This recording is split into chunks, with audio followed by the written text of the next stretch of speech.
limitahan sa 50 liters kada sasakyan ang ikarga tulad ng nangyayari sa ibang bansa. Ito po ang panawagan ni Senador Sherwin Gatchalian para sa fuel rationing o pagpapahaba ng inventaryo ng langis sa bansa.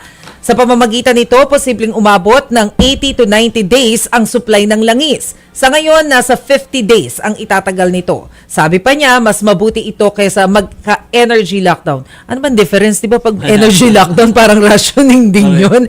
Isinusulong din ni Gatchalian ang paggamit ng electric vehicles para hindi na dumipende sa mga ini-import na langis. Halos 70 to 80% kasi ng petrolyo ay napupunta sa transportation sector. Maghahain naman ang senador ng panukalang batas na magbibigay ng incentives sa mga gagawa at gagamit ng EVs. Ilan dito ang no interest rates para sa mga car loan sa bangko at libreng driving lessons. Pero as we speak, meron na silang mga incentives, di ba?